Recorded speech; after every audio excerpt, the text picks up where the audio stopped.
السلام عليكم ورحمة الله وبركاته.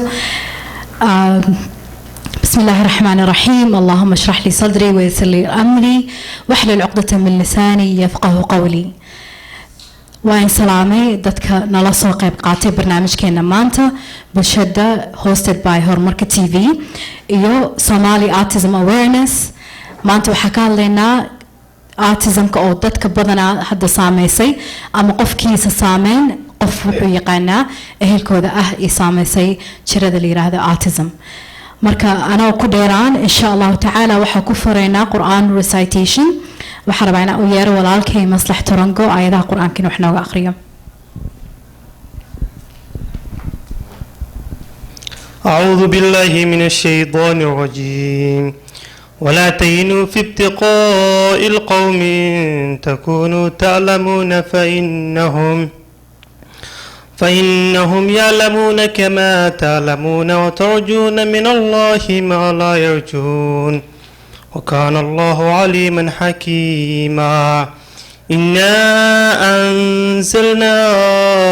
إليك الكتاب بالحق لتحكم بين الناس بما أراك الله ولا تكن للخائنين خصيما صدق الله العظيم.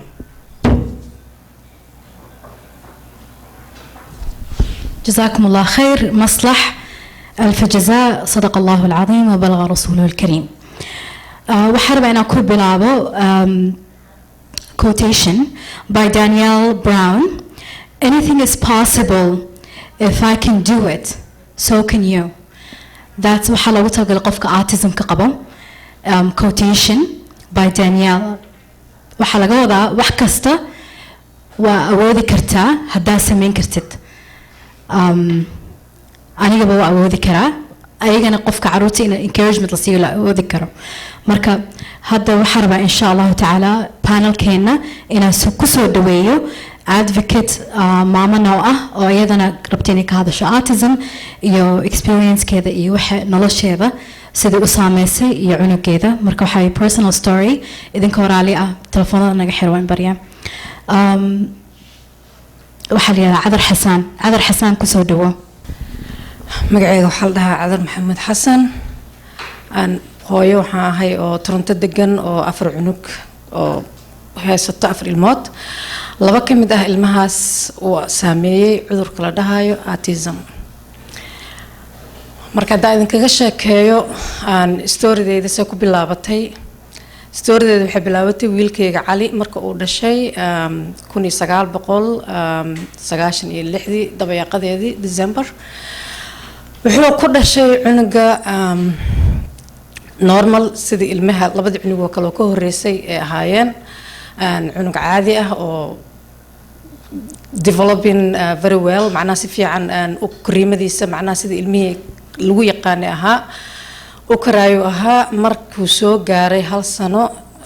ayaan waxaan maalin aan tagnay 1 year check up kiisa waxa lagu soo talaalay talaalkan la dhaho MMR-ta cudurkan jadeecada iyo qamaqashiirka iyo another cudur kale aan Soomaaliya I don't think inaan garanaynay MMR-ta dhahan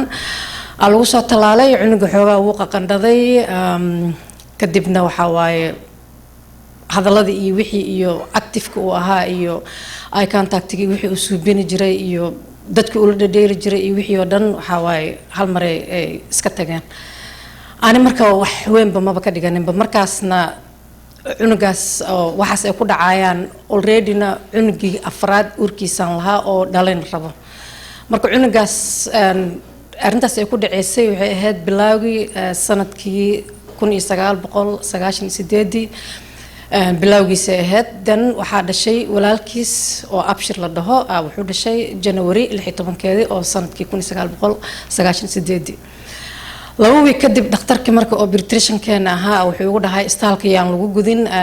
lacag badan ay kugu jaaj gareynayaan aniga iikan ana ku gudaayo oo lacag aan badnaan kugu gudaayo. marka maxal dhahay sidii aan sameeyay waan ilmihii dhan aan wada kaxaysanay ilmo yareena wada ahaayeen ani iyo maxal dhahay odagii ilmihii aabahood waa isku wada raacnay meeshaan tagnay dan waxa dhacday aniga xoogaa waska calool jilicsan ma rabin inaan dhigdhigaas waxaas arko askaga soo baxay qolkii wiilka yaraa la gudaayay at the same time kii oo already halka sano jiray oo ay gabadha nursiga ahaydna ee again ay talaalkii oo ama maarta ahaa ee ku dhufatay 2 week kadib which is wax oo macnaha oo it's not supposed to happen that way macnaha wax normal ah ma aha soo qalad iyaga ay suubiyaan waa anna sheekada ma bala soconinba cunugii si xun u jiraday wuu qandhaday kadibna wuxuu noqday strange it looks like cunugaygu uu egyahay bad cunugayga ma aha wuu ooynaaya ma seexanayo cunto igama cunaayo aan shubana istaagaynin tacbaan maanta dhan dhakhtar le taagnoole maalintuu 2 sano soo gaaray wuxuu end up ku noqday Kids Hospital pneumonia ku dhacday jiro after jiro cunugii waxa waa khalaas wuxuu descendant ku noqday uu dhaxgalay cudurkan la dhaho autism wuxuu bilaabay inuu dadka ka cararo wuxuu bilaabay miiska hoostooda inuu galo wuxuu bilaabay inuu suulasho uu ku socdo tibitowin ay dhahaan korkiisa dhan waxaa ka soo wada yaacay eczema oo ajiradiisa iyo meel walba dhiigaayo cunto ma cunaayo waa cunug ooynaayo waa cunuga harsaneen waa cunuga hargaleene aniga asaga rafaad iyo silac habeenkii igama seexdo maalintii igama harsanaayo saan hadba dhakhtar ugu geynaa dhakhtar walba uu ii dhahayo wuxuu qabo malaha cunugaada normal waaye shubankani waxaan aa sheegaysina toddler diarrhea la dhahaa it's nothing ay xaal dhakhtarkii waa bedelay dhakhtar kale aan ku bedelay again dhakhtar kale haddana no result mid kale aan u tagay midka kale wuxuu ii diray developmental pediatrician qolay la gashay igama ay maqneen 10 minutes way ugu soo noqotay waxay tiraahday wiilkaaga waxa uu qabaa wax la dhaho autism ani cunug 1 sano ilaa intuu ka soo gaaray 2 sano iyo bar ayaan waxa waaye aan ka daba orday dhakhtar soo I felt relief dadka markii autism loo sheego way naxaan ani maba aqaanay waxa uu autism yahay soo at least waxaan isdhahay cunugan problemkiisa lagu sheegay soo I feel relieved macnaha neef ay soo booday marka waxa dhacday inaan ku dhaho okay wixii uu qabo ii sheegtay maxaan ku soo binay markaas waxay tiraahday I'm sorry cudurkan cudur oo daawo leh ma aha waxa kaliya oo loo suubin karo waxa waaye inaad maxal dhahay 1-to-1 iyo waxaas loo suubi iskuul iyo waxaas la geeyo other than that nothing else loo suubin karo ma laha aniga marka arintaas way iga daadegi weysay bacdama cunugaygu cunug jiran uu yahay ooynaayo first of all waa qof ooynaayo qof xanuun haayo waaye qof shubmaayo oo cuntadii uu cuntana fiican aan ka cunay hal yara oo cunana dabada sideed iyadoo ah ka sii deynayo oo aan undigested food ee dhahan dabada ka keenayo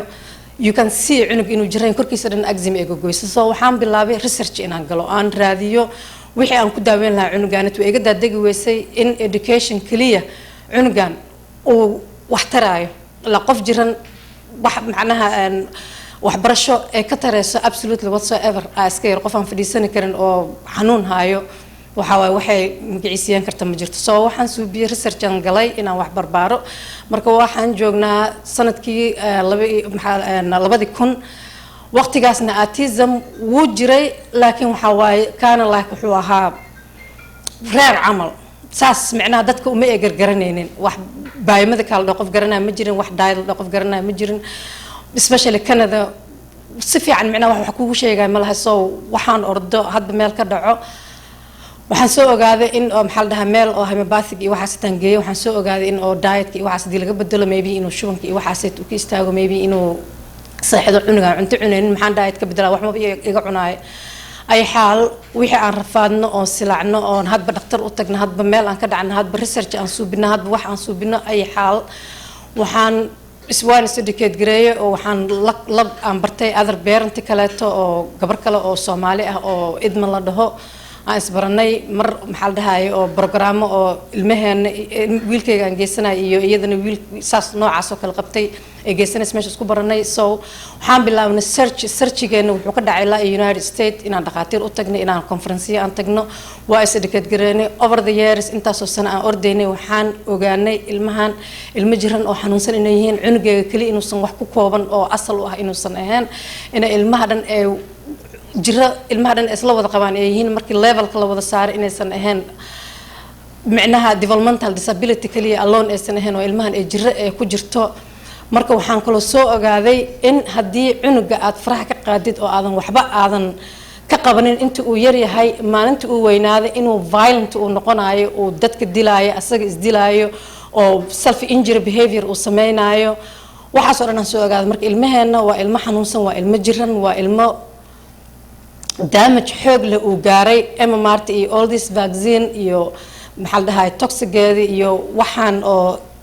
ingredientiga ay ka kooban tahay damage ay u geysteen calooshooda dhan ee dishay ay xaal saa u soconay waxaan ka dhacnay secretska in aan maxaa la dhahay pediatrician-keena aan weydiisan waxaan soo ogaanay ilmaheen in caloosha ka jiran yihiin intaan research-ga suubinayn iyo conference-ga aan aadaynay naag maxaa la dhahay la dhahayo maxaa la dhahay dhakhaatiirtan ku takhasuseen caloosha oo GI doctor ah oo pediatric GI doctor ah oo joogto Secrets Hospital ayuu end up ku noqday wiilkayga iyo gabadhaas wiilkeeda inaan u geyno aan dan markii ay ku suubisay scope waxay soo ogaatay ilmaheena inuu inflammation ay qabaan ongoing inflammation chronic they call chronic inflammation waa dhaawac aanan bogsoonaynin oo ongoing ah cuntadii aysan digest ay ku suubinaynin ay jajabini karin cuntadii iska dhex fadhinaysa calooshooda xataa haddaa diet ka bedeshay xataa still damage ki gaaray micnaha damage oo extensive uu yahay oo ballaaran oo aanan la soo koobi karin marka qofkii cunug autism ah qabo unbaa garan kara la xanuunka iyo dhibaatada ay leedahay autism waxaan indhaha ka qarsan karna ma aha waxaan ka dhudhuumani karna ma aha autism is there maalintii wiilkayga lagu suubinayay diagnoska 166 oo ahaa maantana wuxuu marayaa 61 in 68 uu marayaa maanta oo waliba ay leeyihiin 48 wiilasha ah because wiilasha 4 times more than gabdhaha uu ku dhaca autismka ani marka maxaa la dhahay it's not only one child kan inuu autistic iga noqday wiilkayga kalena autismka lagu soo sheegay bad wiilkayga labaad wiilka macnaha da'da afraad aan dhalay oo cunuga labaad macnaha autistic iga noqonayo waxay dhacday markuu 2 sano camal jiray laakiin sidii cali oo kale ma ahayn xoogaa high function oo iska ahaa waxaa dhacday 2005 ki inaan jeclaystay inaan ciidaheena aan visit ku suubiyo Kenya aado pediatrician-kiisa u geeyay check up inay ku suubiso even though aan biomedical iyo vaccine-ka inay damage geystay waxaas aan la socday si fiican uma aanan fahamsaneen maalintaas waxaa dhacday in lagu dhuftay 8 cirbadood oo hal syringe loogu soo diray ee ka mid tahay MMRta oo booster ah ee ka mid tahay DTB-ga ee ka mid tahay meningitis 8 markii lagu soo diray wiilkii high function-ka ahaa oo rollerblading suubinayay oo baaskiilka watay oo hadlayay oo wax qorayay wax akhrinayay oo almost normal isoo noqonay markii aan diet-ka waxaas ka bedel high function-ka ii ahaa cunuga dhan completely strange uu noqday warasdan walaalkiisa kale uu noqday markaan arko caloosha xanuunta wiilkayga suu iga noqday aan waxaas oo dhan aniga inaan lugahayga intaan ku raadsada dhakhtar u geeyay dhakhtar aan research suubinayn dhakhtar aanan ogaan wax ilmaheena ay ku inject gareynayaan sunta iyo balada iyo qurunka ilmaheena ku darayaan aan ka warqabin oo isku haleynayaan CDC-ga iyo FDA-da waxay approve gareeyeen CDC iyo FDA uma shaqeeyaan people kuma shaqeeyaan waxay u shaqeeyaan waxa pharmaceutical company-ga iyo other companies u shaqeeyaan they don't work for our people they work for the corporation CDC-ga study ay suubiyeen 2001-ki oo 2004-ki ay kaga hadli doonaan Congress-ka ayaa waxay finding ay ku suubiyeen markii uu Wakefield dhakhtar Wakefield la dhahayo oo pediatrician maxaa la dhahaye British pediatrician ahaa oo finding soo suubiyeen ilmaheena ay caloosha ka jiran yihiin oo MMRta ay dhaawacday study-gaas ay daba galeen study-gii ay suubiyeen waxay ogaadeen ilmaha madowga ah African American dhahan anagana African nahay African ka imaanay East African ka imaanay skin-kana waa madow yahay soo la mid baan nahay waxay soo ogaadeen in ilmaha cadaanka markii la barbar dhigo iyo ilmaha madowga markii la barbar dhigo in 300% maxaa la dhahay 300% in ilmaha madowga ah ee more damage MMRta ay ka dhigto actually waxay ku tilmaameen in ay la mid tahay in la baarmaas ilmaheena lagu suubiyay oo madowga ah oo micnaha like surgery amal in lagu suubiyo brainka qayb laga bixiyo amal ay la mid tahay MMRta damage-ka u geystay hadii lagu talaalay dhaheen before age 3 study-gaas markay soo ogaadeen ayaa waxay sameeyeen way qaraacmeen waxay la noqotay wax aan lala share gareyn karin dadka waxay ka cabsadeen backlash in lagu soo biyo waxay sameeyeen in study-ga ay destroy gareeyaan ee Congress intay soo horfadhistaan ee been ka sheegaan ay dhahaan autism iyo maxaa la dhahaye vaccine there's no connection autism MMR there's no connection when in fact they knew all along vaccine iyo autism in a connection ay leeyihiin then waxaa dhacday dhaqaatiirtii oo research-ga suubinay oo scientistaha ahaa mid ka mid ah ayaa waxa xaq hadii afka la qabto feeruhu ka dilaacay Soomaalida waxaa dhacday in uu isheen waaye 10 sano markay ka soo wareegatay researchiga iyo wixii ay baabi'iyeen kuwaas kale asaga muusan baabi'in mana destroy gareenin wuu qariyay meel uu gashtay wuu isheen waaye nin kale oo asagana cunugiisaas camalka ah oo scientist ah oo always CDC-ga la soo xiriiri jiray ayuu wacay oo arrintii uu sheegay arrintii markuu u sheegay iyo meesha uu researchiga iyo wixii uu suubiyay ay yaaleen iyo wixii uu dhahay baar ayuu wixii uu arkay uu la qaracmay ninkii arrintii 2014 ka ayaa waxay noqotay open ay noqotay oo everywhere social media meel bay soo galeen but none of them maxal dhahaye oo mediaha mainstream mediaha laga sheegay absolutely whatsoever ma jirto after that ee dhacday laba bari kadib ee ogaadeen dhakhtarkaas waxaa la dhahaa Bill Thompson you can research it you can find it it's not something qarsoon ma is out there it's a decade gareeya waxaa dhacday in maxal dhahaye ee dhahan oo miisa wuxuu ka dilaacay meeshii oo ilmaha lagu dheersiinayay ee dhahayeen oo Disney-ga waxa inay cover up ku suubiyaan ninkan in macnaha Congress-ka la keeno uu ka hadlo intii Sabina loo suubiyo Congress-ka waxa jira nin oo congressman ah oo Congress boss la dhahayo oo arrintan u daba taagna oo ka sheegay maxal dhahaye also aqalka Congress-ka ayadana also hadaa baartaan you can find it is the internet. If you cannot find it, you can contact me. I can give you links that you can find it. All this I'm talking about is there. There's a documentary after that. So baxay ajirto oo facts la dhaho oo all the fact ka wada hadlayo. People wake up. Ilaahay ka cabsada ilmihiina ha iska sumeenin ha iska poison gareynina. If in fact idinku dhacday eedan hore uga warqabin oo ilmihiina ay ku xanuunsadeen ay jiran yihiin please waa idin baryaaya wax idinka keenteen ma aha waxaan wax dhacay waaye wax idinka xoog badan oo waxa la amar markuu ugu dhacay 10 sano ka xoog badan yahay not one parent oo intuu baxo u geynaa cunugiisa oo dhahay iga poison gareey ma jirto wax dhacay waaye waxaan ka warqabin waaye when it happens dan ma aha in laga seexday ilmo xanuunsan waaye waa ilmo inflammation qabaan brainkooda ongoing inflammation hadda ka hor waxa jirto study ay suubiyan John Hopkins University you also can find it if you go to the internet and 2005 ki waxay find gareeyeen and between 5 years old to 4 years old or autism maxal dhahaye diagnose qabaan oo dhinteen brainkooda waxay ka heleen especially dhinaca laftiga oo ay sheeg gray matter area waxay ka heleen inflammation oo ongoing oo aan istaagin dhinaca caloosha actually every doctor oo cunug autistic la deal gareeyo oo GI doctor can find it cunugay waa lagu soo sheegay gabadhaas aan ku sheegay waa lagu soo sheegay gabdho badan oo sikadiska u geeyeen ilmahooda oo lagu soo sheegay inflammation ka jirto simple things you can do diet change ku suubin kartaa ilmaha cuntada ka bedeli kartaa ilmaha maxal dhahay environmentigooda cleaning ku suubin kartaa like maxal dhahay oo microwave gurku way dhaxyaalo kale ka tuuri kartaa dharkooda waxa ku dhaqay sidoo kale to waa maxal dhahay waxyaabaha anaga aan xamili karno ilmaheena damage ee noqdeen korkooda ma xamili kara they cannot detoxified damage uu noqday methylation kooda maxal dhahaye baadigooda toxiga soo gala ma ka saari karaan caloosha ka jiran yihiin ama xaar inuu ku dhagan yahay ama inay shubmayaan labadaas wax u dhaxay malaha digestive system kooda is completely waxa out of whack and gut florahooda is out of whack way bacteriada good bacteriada non existence way ilmahana takor waxa ku suubiye clostridia iyo maxal dhahaye yeast infection iyo balaaye iyo maxal dhahay candida iyo all those things simple diet ku suubisid will change all that and you cannot imagine how markii cunuga cuntada change lagu suubiyo oo isu bedelay oo hab uu noqonaa cunuga seexani waayo oo seexana cunuga cuntadiisa ee limit ka ahayd oo variety of food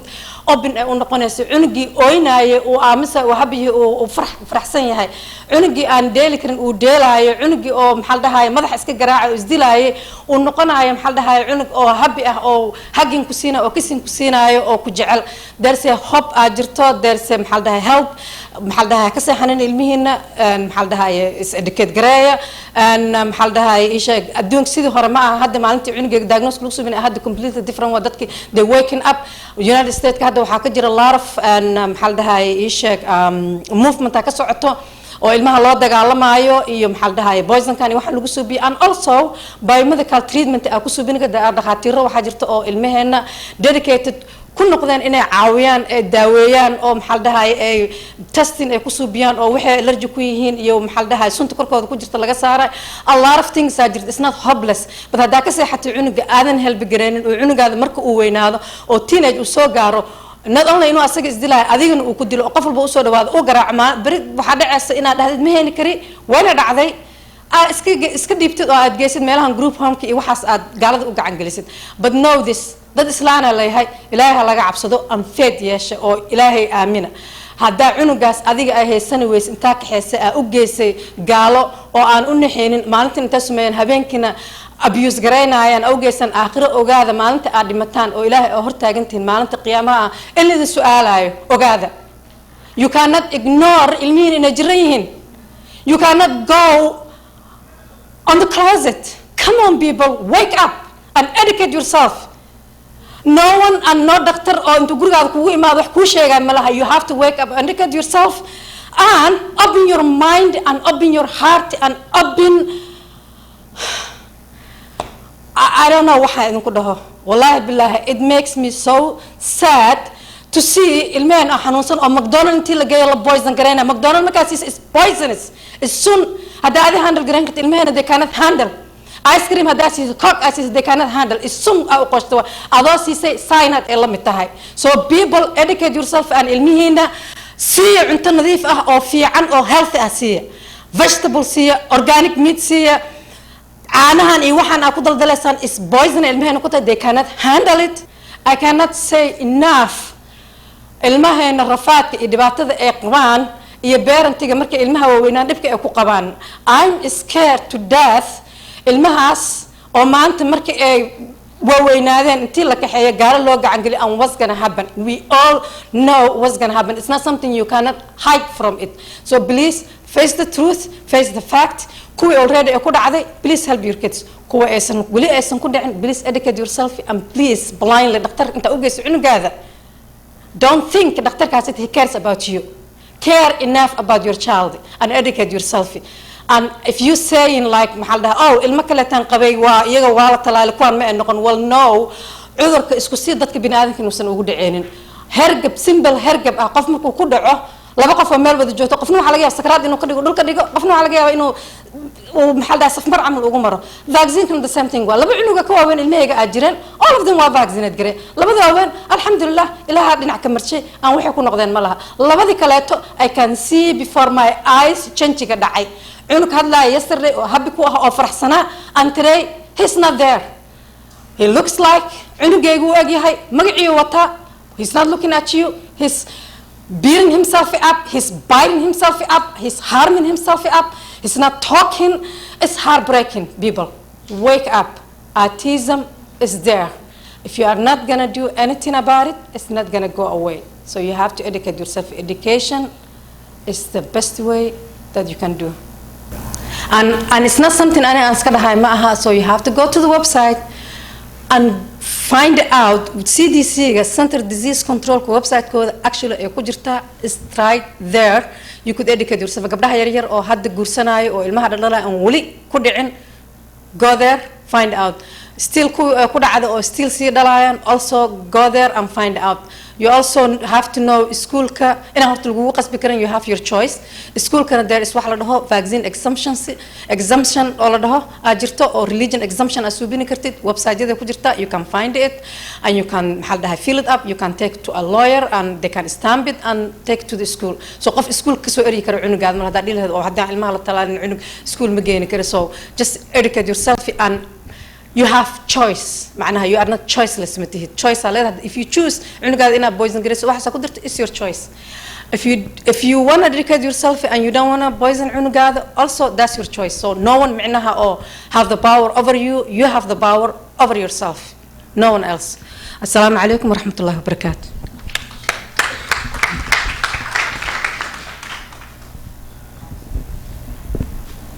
عذر حسن أباي وما هتصنتهاي جزاكم الله خير. الله سبحانه وتعالى said إن الله لا يكلف نفسا إلا ما وسعها لها ما كسبت وعليها ما اكتسبت. آياتها صحة كسو حسوستي أدونكو أسكي امتحان سيدا أقنعي إلهي أدونكو وحنو وأبرما وحراقية أو جناء مركا ولا شيء وحيقف أضدك ما شاء الله تبارك الله ما أنت أسبرني عذر because الله سبحانه وتعالى إساقنا أبورتو أوجيها قفل بوحو حميلي كرم تتكقاركو دوادسكا تشلشل أحسن وحير هدوكو عدد اسكا whatever لكن قفك مركو هذا دقيها إلهي أدونكو كو امتحامة مركا امتحانك كلا دوان مرة المعاون نقون كرتا أو سبب الجنة كو تكتد عنو قاس وكو نقون كرا سبحان الله جنة ما وح أو فضود لقول تقوى أنا لو شقيتها مركا الله سبحانه وتعالى جنة قف وشقيسن كرا حتى ما تشتني مع ذا لكن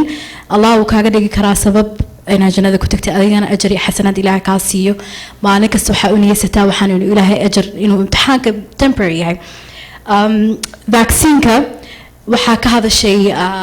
Hollywood celebrity وحالي هذا she's a black African American Holly Robinson عنقيذا وحالقو تلالي سيدي أباية هذا وكاليتو ما لنا وحالقو تلال انت أصلا تلال اسكدو سعودو ولو مريكا كأنه ونقدرينيهين وحي سميان عربدو وحالقو دورا قيد قبلها nurses كوي قانان قيد أو like a ball أو with a vaccine كمريكيش كوتشرتو عربد كستا مركا والقو دوريا وحكا دو عربد كستا وحكا صوبحا يو toxins يو metals oo ka dhalanaya meesha marka mineralkii alqaadiya new ingredients marka subaxii way furan yihiin germs ku dhacay cunug kasta waa lagu duriyaa marka anaga waa inaan u noqonaa cod ciyaalkan waxa way amaano ilaahayna siiyay abaayna way mashan gareysay ilaahay wana weydiinaya qiyaama takhaatiirta badanaana ma aqbalsano vaccine inuu cudur keeno because waxay ku leeyihiin intaasoo milyan qof lagu duray anaga marka ay reereen qaarkeed waa lagu duray marka wuxuu leeyahay qofka qof kasta waa caadi laakiin caruur qof buu kala duwan yahay marka ogaada taas anigoo inagu dheeraan insha Allah taala waxa rabaa inaan u gudbiyo hadda ayaan Yusuf say autism research and she's a community advocate marka walaashana hadda nooga hadlayso topic here dhammaadsan بسم الله الرحمن الرحيم السلام عليكم ورحمة الله وبركاته marka ugu horeysa waxaan u mahad balaan u celinayaa cadar oo caawa nala sheer gareysay storydeeda waa story aad iyo aad resilience u leh waa gabar adag ilaahay ha asturo ayada ilmaheeda jazakallah khair my sister caawa waxyaabo badan aan ka bartay cadar oo ah reality aniga research lay sameeyay kaliya thesis on university-ga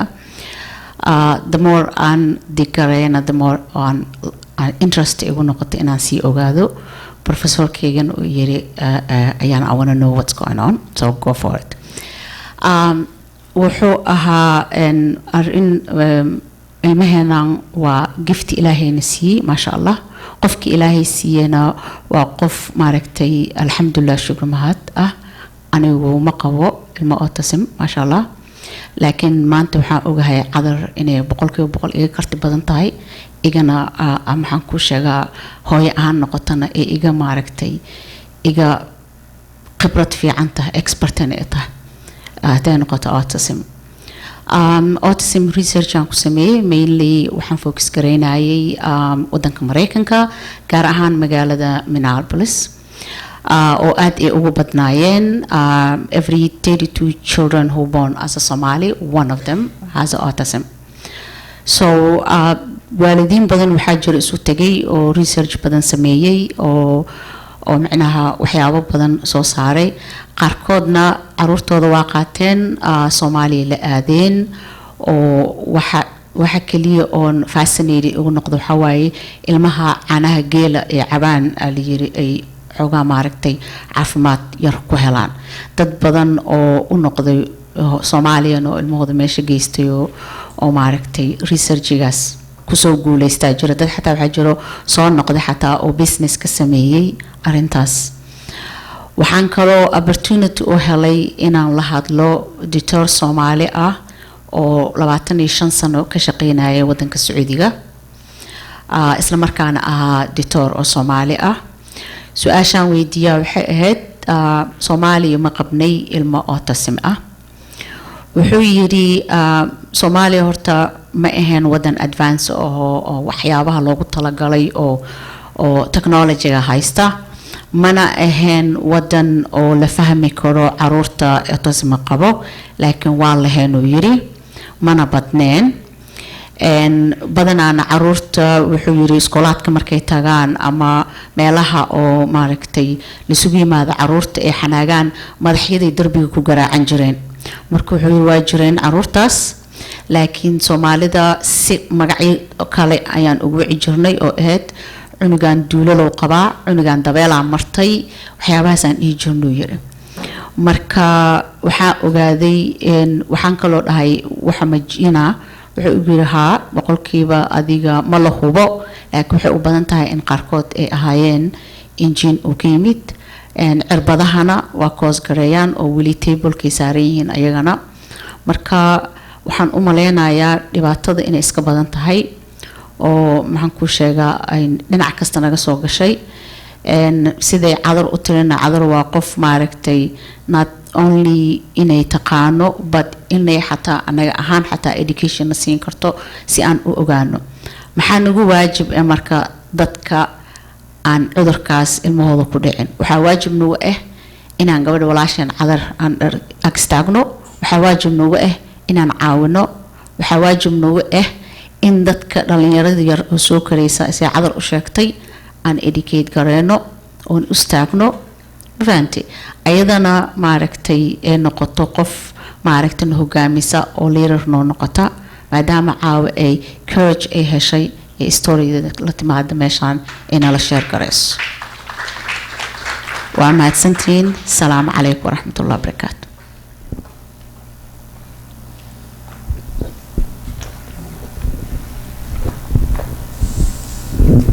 ما شاء الله تبارك الله جزاكم الله خير أيان يوسف ولا شيء وما تنتهي هدنا وحاربة أنا أوجد بيا وحأوجد بني هدا أحمد عبد الله أحمد عبد الله هو accountant and financial service provider advocate وحربة إنه إنشاء disability taxation credit إنه يقول الله هالقفكو أو يعني يقانو عروض كان إلهي كسامي يسدا أصمن لهذا إنه نقول هذا إن شاء الله. بسم الله الرحمن الرحيم والصلاة والسلام على رسول الله. marka ugu horeyso dhammaantiin waa ku mahadsantihiin khaas ahaan gabdhaha qaban qaabiyey barnaamijkan oo isla markaana iga codsaday inaan kasoo qayb galo dhowr seminar baan ka bixiyey arrinta oo taxation creditska but mid khaas ayaan u diyaariyey oo kaga haldaya arrinta disability tax credit marka bal xaggan haddaan u dhowaan karo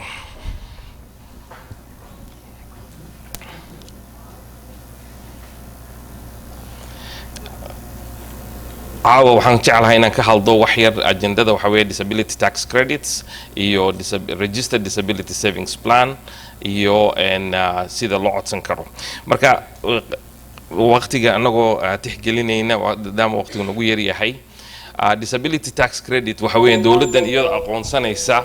in ay jiraan maxaan ku yidhahdaa dad haddii noqoto autismka ama haddii noqoto cudurrada kaleba in ay laga khafiifiyo iyagoo maadaama qarashaad fara badan ay waajibayso ilmaha hadduu ka xanuunsan yahay waxaa jirta markaa credits ay dowladda ugu talagashay midda khaasatan dadka badankooda ay yaqaanaan ee dhakhaatiirta dadka u sheegaan waxaa ka mid ah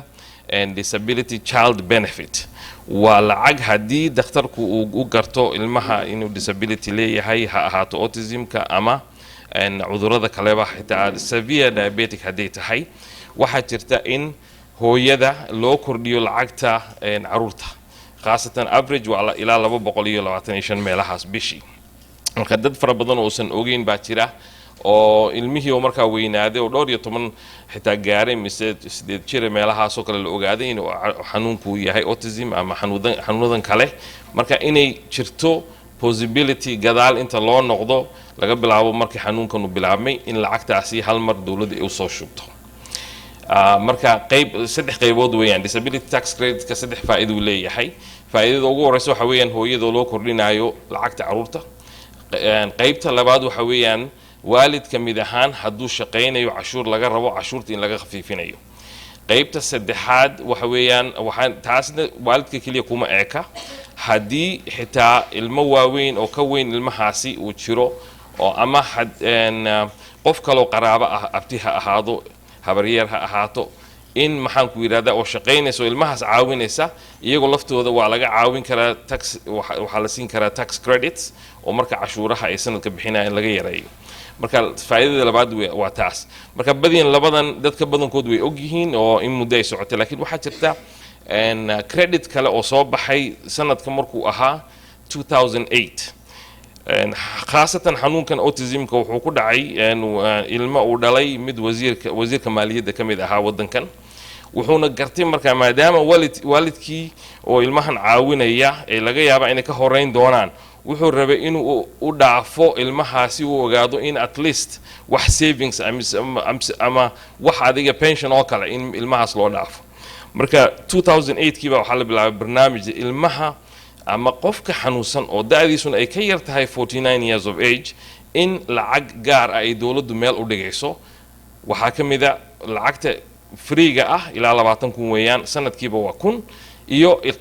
ilaa 70,000 oo loogu talagalay haddii waalidku ay ilmahaasi wax ugu daraan kasoo qaad applicationka marka la gudbiyo dawladdu waxay soo shubaysaa lacag ah sanadkiiba $1,000 oo free ah laakiin haddii waalidku ay ku daraan 1,000 kale 3,000 kale dawladdu ku kordhinaysaa lacagtaasina way soconaysaa ilaa 70,000 marka laba qaybood weeyaan waa bonds iyo grants waana laba qaybood u kala baxdaa marka khaasatan saan sheegay waxa weeyaan registered disability savings plan dad badan 94% of Canadians waxaa lagu qiyaasay inaanaysan la socon oo aanay ogeyn inay lacagta xaq u leeyihiin runtii khaasatan jaaliyadeena Soomaaliyeed dad ilmo fara badan oo hadda autismka ku dhashay ayaa waxaa u maleynayaan ku qiyaasaya inaanay dalban lacagtan oo hooyooyinkii kaliya ay qaateen lacagtii kale loogu daray oo 200 ahayd laakiin aysan dalban lacagtan dheeraadka ah oo ah lacag loogu talagalay mustaqbalka khaasatan de waa wax horta dadkeenu aanay ka fikirin mustaqbalka dheer because lacagta waa pension ahaan baa loogu talagalay ilmahan in meel loo dhigo ma saameynayso lacagta kale dawladda ku leeyahay ma saameynayso dakhli ahaan waa lacag aan la taaban karin markay ugu yar tahay 10 sano lacagtu meesha waa inay ku jirtaa marka maadaama ay tahay wax mustaqbalka dadku waska dheelsadeen ma dalbadaan laakiin waxaan rabaa inaan dadka ogeysiiyo in lacagtaasi jirto qayb waxa weeyaan waa free waa up to 20,000 oo kun ah marka ilmaha hadduu ka soo qaad hadda uu ku dhashay xanuunkii uu 10 jirna gaaray waxaa laga yaabaa in marka ugu horeysa 10,000 loo soo shubo oo accountka loogu shubo bangiga lacagtaas oolaysaa bangigana marka waxaan helnay hab aan uga dhaadhacsiino inay investment lacagtaas ku sameeyaan iyagoon ku darayn ribada oo interestka laga deynayo lacagtii mise loogu shaqeynayo ama sideedii u ahaanayso iyo lacagtii kale marka waalidka hadii ku soo daraan oo marka 3 jibaar 300% beeloodu ayay dawladdu ku soo daraysaa marka hadalku waan soo gaabin doonaa lacagtaas disability tax credit oo registered disability tax credit baa jira waxaana laga bilaabaa processka in applicationka qofka hadduu application baa jira form dhakhtarkay buuxinayaan dawladda loo gudbiyo halkaasay process ku bilaabanaysaa sidaan sheegana waa up to 70,000 for grants iyo 20,000 free for maxaan ku yiraahdaa marka dadka familieska oo dakhligoodu aad u sareeyo laga yaabo lacagta freega ah oo 20,000 in laga yareeyo laakiin lacagta kale oo 70,000 inay marka xaq u leeyihiin wixii faahfaahin kale waxaan ka tagi doonaa some flyers anoo tixgelinayo waqtiga gaaban oo hadda maxaan ku yiraahdaa wixii macluumaad kale xafiiskeena arrimo fara badan oo waxaan ka caawinaa jaaliyadda haddii ahaato income taxiga codsiyada noocan oo disability tax creditska iyo xitaa registering non-profit organizationka iyo taxationka non-profit organizationka marka waxa loo wixii maxaan ku yiraahdaa uga baahnaan kartaan lacagtaasaan sheegayna waxa weeyaan haddii xitaa ilmaha uu yaalo 100,000 ma saameynayso lacagta kale la siinaya ODSP-ga ama old age security qofka hadduu weyn yahay waxyaabahaas oo dhan marka dadku yaani ka cabsan lacagtaas waa lacag bilaash oo dawladdu hayso culamadii waan weydiinay waxay yiraahdeen horta wixii xaq u leedahay ka soo qaado dadku waxay ka welwelaan lacagta haddaan soo qaadano interest bay bangiga ku daraysaa bangiga wixii hadhow haddii la rabona free lacagta wax ka dhigi kartaa cash oo waxba haygu sii darina interest ah ama ha lagu shaqeeyo oo lacagta wixii ku soo kordhiso in halka lagaga sii daro marka hada caaw insha Allah intaasaan ku soo koobaya wixii kale macluumaad waxaan ka tagi doonaa flyers assalaamu calaykum waraxmatullaahi wabarakaatuh جزاكم الله خير أحمد عبد الله وكم هالسنتهاي information كيس business card كيس ونوجا تجيا قف كربح حفيسي سنو وجو تجو إن شاء الله بلان ليا شيء أحمد هذا مهسيا عرورته سدا أجنها قرش كذا بدن مركعونه جهدو تشرين هنا كسي بدن أبايا دايت وحشي جيسي عنتوين كمركي اللي بدل أورجانيك دا بدل يسيد يوح عفيمات بدن عنتاس وكقال السنتها عنتوين ككلي مركا إن شاء الله دولة دبحي حقا كل ذهين عروتنا وكنديان ودا كانوا كل شيء مركا وسورة ذي حقه إن شاء الله waxaan rabaa inaan ku xujiyo qofka noogu dambeeya caawa insha allah speechka waxa weeyaan Deeqa Nuur, my co-host at Horumarka TV and urban developer. She's a community advocate and waxyaalo badan aan soo koobi karin hadda marka waxay inooga taabanaysaa Deeqo the city iyo Ontario programyada haddii jiraan waxyaalaha looga daba tagi karo insha allahu tacaala. mahadsantahay Shukri. Thank you. And assalamu alaikum wa rahmatullahi wa barakatuh. And magacaygu waa Deeqa Nuur. And waxaan la shaqeeyaa City of Toronto, especially waxaan also hadda aan la shaqeeyaa and runtii ogaaday as a resident advisory committee oo aan la shaqeeyo Mayor's Task Force for TCHC and waxyaabaha aan runtii dadku aysan ogeyn waxaa ka mid ah sida ay dadku hadday qabaan adiga cuduro ama hadday qabaan maxaa la sheeg disable ay qabaan disability oo la dhaho vulnerable tenant wax la dhahaa jiro oo rights ay leeyihiin especially right now when it comes to residential in Toronto waxaa jiro wax la sameeyo badanaaba intaasoo sanaba marbaa wax laga bedelaa isbedel uu imaadaa marka one of the isbedel oo hadda ay ka hadlayaan was first waxaa imaado vulnerable resident wax la dhaho oo noqon karo dadka disableka dadka maaragtay children oo imaan karaan waxaa imaan karo dadka chronic diseases leh ama dadka sidii maaragtay kuma dhalanin ama gadaal sidii chronic uga heleen ama way ku dhasheen say noqotaba marka waxa la kulmay aniga waa gabdho badan oo Soomaaliya oo runtii caruur autism leh oo waliba yaryar badanaa age-ka yaryar baan arkaa waxyaabaha ay badanaa ay kala hadlaan markay noqoto resident of Toronto, whether it's resident or whether ay tahay waxa dhahnaa tenant TCHC waxyaabaha ay badanaa weydiiyaan waxa waaye like safety and security, you know, it's another thing that maskaxdeena ma ku soo dhacdo sometimes marka haysatid a child with autism and it's a very difficult cunugaas soo halis isku geliyo. So there is a protocols oo runtii la qaadan karo oo taxadir loogu taxadiri karo waxyaabo waxaa jiro marmar dadku aysan ayagu ay samaysan karin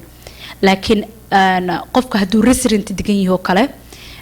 landlordkiisa waxaa jiro ay xaquuq uu qofka u leeyahay oo waxyaabahaas hadday ku xiran tahay because of your child needskiisa inuu fulfill ku sameyn karo City of Toronto qofkaas waxay dhihi kartaa they need to provide that because you're paying them a rent so they have to come up with ways to save the child otherwise is you have a right either to move but there is a tenant waxaa jira waxa la dhaho tenant's rights when it comes to TCHC right now there is a mandate, a new mandate that they're trying to implement. And inay wax yar sharciga iyo dastuurka inay ka bedelaan and that's waxa hadda kaga shaqeynayay runtii as an advocate qof advocacy u sameeya dad badanaa dadka oo vulnerable ka ah and in ay especially John Tory mayorkeena inuu runtii waa iyaga priority ka dhigay runtii waa waxaan aad as deeqa ahaan aan ugu faraxsanahay sababtoo dadkeena kale ilaahay maaragtay ayagu ay wax maaragtay isku sameyn karaan is always good those who are in need in our society dadka u baahan oo ku jiro adduunkana la joogo waa in wixii aan ku taakuloy karno ama wixii aan ka bedeli karno noloshooda oo ugu nasteexeen karno mar kasta waa inaan ka fikirnaa as a qof Soomaali marka u soo laabto oo runtii waxyaabo badan markii shuruucda laga hadlayo ama shuruucdan la qorayo waxyaabaha ku soo dhaco waxa weeyaan dadka waayeelka children with special needs especially caawa inta u joogna autism oo runtii autismka the last aniga as a deeqa ahaan the last 15 years haba maqlayba autism and now more oo maaragtay aad u malaysaa community-gana Soomaalida waliba qurbaha joogo oo aad maaragtay noo taabanayo especially in western society marka la dhaho we don't know why a lot of times we heard about the medication in daawooyinka yihiin but wixii ayagoo dhaceen haddana waa inaa taxadarkeedii oo lala imaadaa so dhinacii guryaha waa muhiim qofkas because dhibaatadan hadda dadku waaweyn ma haysato you know like dhibaatadan hadda badanaa waxay haysataa caruurta so as a qof siriga la shaqeeyo as a qof especially dhinaca guryaha residents and especially with the housing system la shaqeeyo qofkii dhib ku qabo oo ama ka dacwooday waxyaabo ay halis ku tahay qofka uu care ku sameeynaya uu haayo oo ama ha noqdo cunug 4 sano jiro ama cunug ay dhalo oo ama qof uu asaga u yahay waalid oo 10 sano jiro ama 15 sano waxa jiro rights ay leeyihiin ay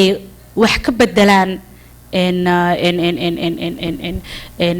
rights ka oo ah inay haddii la yiraahdo for example I remember gabar ii imaaday waxay ka hadashay waxay weydiisatay landlordkeeda waxay weydiisatay in ma aragtay background balkooniga in wax laga bedelo sidoo ma aragtay cunugeeda autismka qabo safety-giisa waxay ku qaadatay inay wax laga qabto like almost 9 bilood marka ma dhahayo hadday sinjiid kale ka imaan lahayd isla markiiba wax laga qaban lahaa but at the same time waxaa jiro waxyaabo wado loo maro wadooyin loo maro waraaqo iyo shuruuciyo loo maro haddii aadan sharcigii aad ku doodi lahayd oo wax lagu bedel lahaa isla markii meeshii 9 bilood ku qaadatay 9 beri ku qaadan lahayd markaan u tagnay 9 beri ku qaadatay in wax laga qabto marka involve sameeya la soo kulma dhinac kastaba hadday noqoto dhinaca caafimaadka hadday dhinac noqoto nolosha iskuulada caruurta hadday noqoto taxi income taxiga hadda waa aniga kuleyba hadda ugu cusubtaa ma sha Allah laakiin waxaan ka wadaa waxyaabaha jira dhinac kaste autism runtii waa wax annaga dhan na saameynayo waa wax annaga dhan u baahannahay as either city worker or that tahay maaragtay qof oo community business person ku jiro ama qof community-ga la shaqeeyo maaragtay community program sameeyo ama sidii walaasheen ayaanoo research soo sameeyay oo wax ka soo fahmay oo xog hayso oo dadkii la share gareyn karto runtii we need all these things in isku keena I know waqtigana waqti badan hadda waqtiga naga soo dhamaaday laakiin rights jiro please educate sida u tira walaasheen other education iyo maarkino finding resources and inaad always inaad maaragtay ka warhayso una soo dhawaato walaalahan kuna xirato taas baan anigana idinkaga tagi lahaa waa mahadsantiin assalaamu calaykum waraxmatullaahi wabarakaatu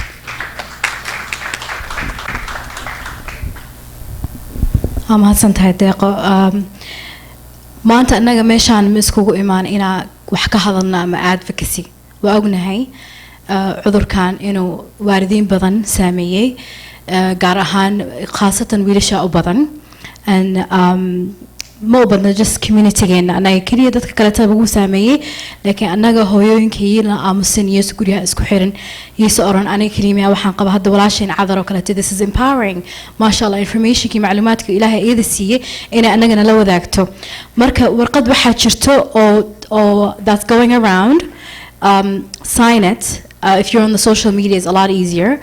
waxaan rabnaa inaan group samaysano oo hooyooyinka iyo aabayaashaba لأنه aabayaashaba khalaas although waxaa la yiraahday su'aalna bulshada way nooga imaatay not only Soomaalida laakiin badanaa caruurta oo autismka lagu sheego aabayaasha way iska baxaan for some reason laakiin Soomaalida aabayaasha kaliya ma ahan marina taas nimanka Soomaaliyeed kaliya madaxayna ka saaro أبيال بنكسن أو في عن أو involved in their kids' life ويشران لكن سؤال شقبل دويدين سمحي رجع لعار رامر كعنقي لغو شيء عذر إنه يصير يعني كان صدي أو ما وحصل كذا مركز جاهل ما كان يسوي حاس سؤالنا وحي شران عربنا إنا إن شاء الله بش like the panel أيقور عليك وحرب first of all إنا هاد نقو هنديو حرسي هنديو قبل ولا شيء وماما أيضا عنق autism قبل وشوفوا قريقة ما شاء الله وقف على ذلك أيضا نص ما سمانته ماشان نوسو إجارتي نووذا كانتي أنا يهور مركز تي في السبورت أهانا أونهاي مركز ولا شيء حربين أقوم هاد نقو هندية مركز she does not like the spotlight I won't call you on stage يو ولا له عذر حسن أيان يوسف أحمد عبد الله يو ديق النور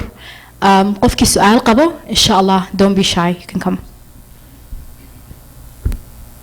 أو panel كسؤال قفكي ربينا ويديو أما وح والله جهال ما أنت هداش عشانك هذا الشيء أما anything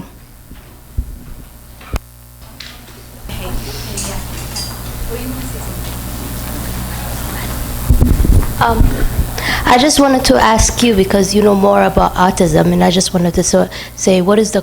like what causes autism? Thank you. Everybody asks what causes autism, and when you ask the expert, they say we don't know what causes autism. Maybe it's genetic. They've been looking for genetic for who knows how long. They couldn't find it one single gene that causes autism. But nowadays they say it's environmental factor. Like they never say vaccine causes autism, but they will say there's environmental, toxicity. The water we drink, the air we breathe, the food we eat. The food also have a what do they call pesticide. So all this toxicity in their body that makes them vulnerable and causes autism. That's what nowadays people say. But my opinion, there's only one thing that causes autism, in my opinion. And I experienced it and I seen it my own eyes. So nobody have to argue with me or tell me otherwise anything else. So I know for sure my two sons what causes their autism is vaccine, nothing else. And I know it. In my heart 100%. And it makes me so sad when I remember what happened to them. So, Assalamu alaikum wa rahmatullahi wa barakatuh.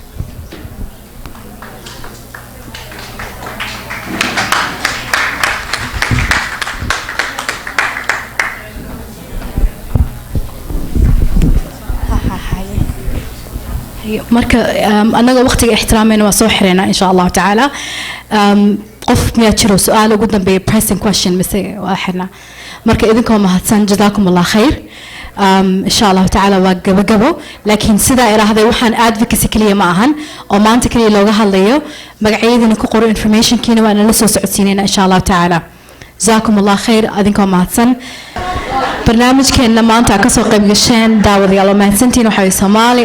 autism awareness marka bishii hore waxay ahayd autism awareness month bishaan waxay mental health awareness month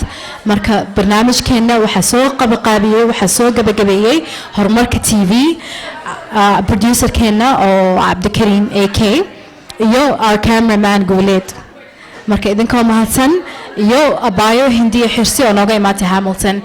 marka horumarka TV naga la socda idinkoo mahadsan daawadayaal habeen wanaagsan